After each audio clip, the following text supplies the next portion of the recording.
Welcome बच्चों। आज हम प्रैक्टिकल एक्सरसाइज के बारे में पढ़ेंगे। हम ये देखेंगे कि इस प्रैक्टिकल को हम लैब में किस प्रकार करते हैं। तो जो आपका आज का प्रयोग है वो दिए गए कार्बनिक यौगिक में तत्व और क्रियात्मक समूह की पहचान करना। To detect the elements and functional group in the given organic compound।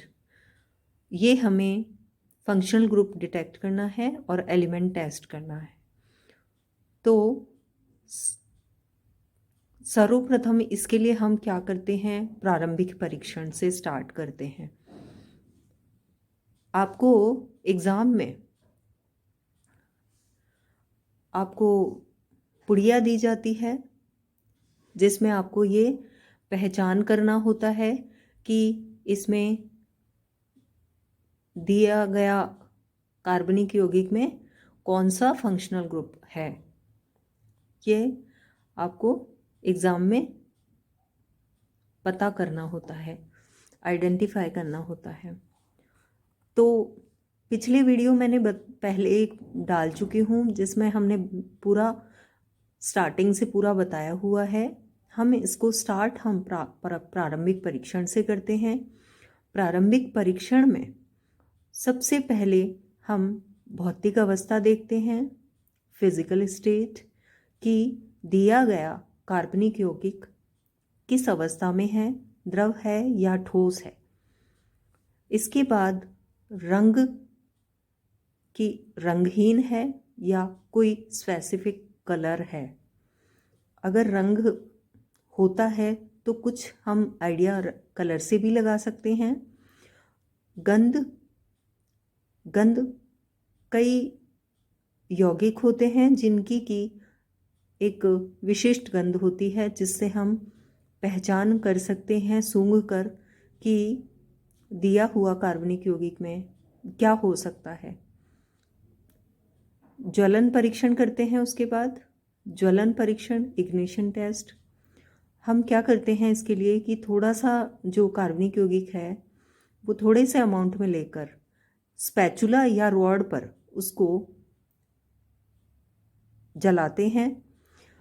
अगर धुएंदार लौ से नहीं जलता तो एलिफेटिक है, और अगर धुएंदार ज्वाला से जलता है या धुएंदार लौ से जलता है तो एरोमेटिक यौगिक है। विलयता देखते हैं। इसके बाद विलयता कि जल में विलय है या अविलय है।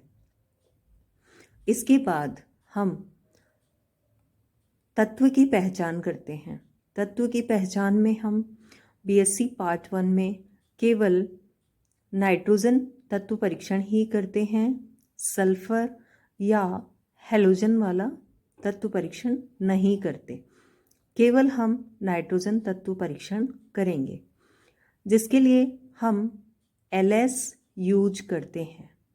एलएस बनाते हैं। इसके लिए एलएस किस तरह से बनाते हैं और क्यों बनाते हैं, क्योंकि कार्बनिक यौगिकों में सहसंयोजक बंध होता है और इनको आयनिक फॉर्म में लाना होता है, इसलिए सोडियम से हम क्रिया करवाते हैं जिससे कि ये आयनों में विभक्त हो जाता है और हम इजीली टेस्ट कर पाते हैं।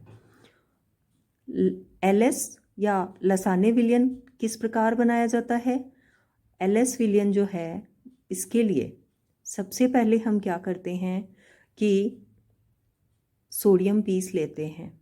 सोडियम पीस को फिल्टर पेपर से हम अच्छी तरह ड्राई कर लेते हैं। आपको पता है कि सोडियम जो है वो केरोसिन में रखा जाता है, क्योंकि ये जो मेटल है वो बहुत रिएक्टिव है, इसलिए इसको केरोसिन में हम डालकर रखते हैं। तो हमने एलएस के लिए सोडियम पीस लिया, ड्राई किया हुआ। उसके बाद उसमें थोड़ा सा उसको मेल्ट कर लेते हैं और इग्निशन ट्यूब होती है उसमें डालकर उसको थोड़ा हीट करते हैं, ग्लोब्यूल से बन जाए थोड़ा सा, तो तब उसमें सब्सटेंस ऐड कर देते हैं या कार्बनिक यौगिक थोड़ा सा ऐड करते हैं। उसके बाद उसको रेड हॉट होने तक गर्म करते हैं और दूसरी एक टेस्ट ट्यूब में जिसमें कि हमने पहले से ही पानी भरा हुआ है उसमें उसको गर्म करके और गरम गरम को उस दूसरी टेस्ट ट्यूब में जिसमें हमने पानी लिया उसमें छोड़ देते हैं। उसको सॉल्यूशन को खूब गर्म कर लेते हैं, उसके बाद उसको फिल्टर कर लेते हैं और छान लेते हैं। छनित को हम LS कहते हैं या लसाने विलयन कहते हैं। तो इस तरह से हम लसाने विलयन बनाते हैं। अच्छा, तत्व परीक्षण में LS लिया हमने प्लस ताज़ा बना हुआ FeSO4 का सॉल्यूशन विलयन लिया प्लस 1-2 बूंद NaOH की ली प्लस उसको हमने हीट किया। देन हरा अवक्षेप काई जैसा अगर आता है तो नाइट्रोजन तत्व उपस्थित हो सकता है। इस विलयन को हम थोड़ा ठंडा करेंगे, इसमें 1-2 बूंद FeCl3 की ऐड करेंगे प्लस 2-3 बूंद कंसनट्रेट H2SO4 की मिलाते हैं। तो विलयन का रंग अगर नीला, पर्शियन ब्लू या हरा नहीं है तो इसका मतलब ये है कि नाइट्रोजन तत्व अनुपस्थित है, और अगर विलयन का रंग पर्शियन ब्लू या नीला हो जाता है तो इसका मतलब ये होता है कि नाइट्रोजन तत्व उपस्थित है। जब उपस्थित वाले केस में हम केवल नाइट्रो, अमीनो और अमीडो समूह का केवल टेस्ट करते हैं, लेकिन इसमें हम बात कर रहे हैं कि हमारे पास नाइट्रोजन तत्व अनुपस्थित है, तो हम केवल उन्हीं क्रियात्मक समूह का परीक्षण करेंगे जिनमें कि नाइट्रोजन उपस्थित नहीं होता। तो हम इसके अलावा जो NO2 है, NH2 है, CONH2 है, ये तो अनुपस्थित हैं। इसके अलावा हम फंक्शनल ग्रुप का टेस्ट करते हैं 1 बाय 1 कार्बोक्सिलिक एसिड, कार्बोक्सिलिक ग्रुप से हम स्टार्ट करते हैं। 1 बाय 1 करते हैं। मान लीजिए हमने अल्कोहल अगर है इसमें, तो हमने किया है इसका क्रियात्मक समूह परीक्षण के लिए परीक्षण, तो इसके लिए हम सेरिक अमोनियम नाइट्रेट परीक्षण करते हैं, जिसके लिए हम दिए गए द्रव यौगिक की 5-7 बूंदें लेते हैं और उसमें सेरिक अमोनियम नाइट्रेट की कुछ बूंद डालते हैं, हिलाते हैं, तो लाल रंग प्राप्त होता है, तो अल्कोहलिक OH समूह संभावित है।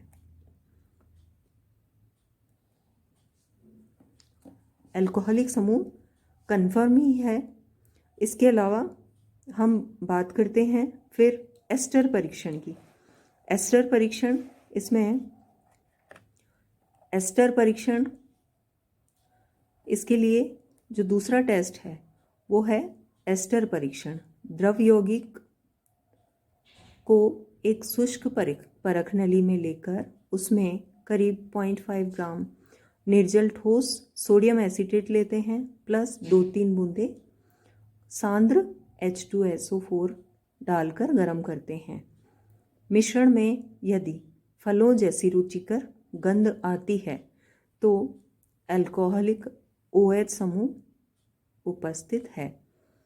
हम लास्ट में इसमें लिखेंगे कि लास्ट में हम परिणाम लिखेंगे, दिए गए यौगिक में क्रियात्मक समूह अल्कोहलिक OH समूह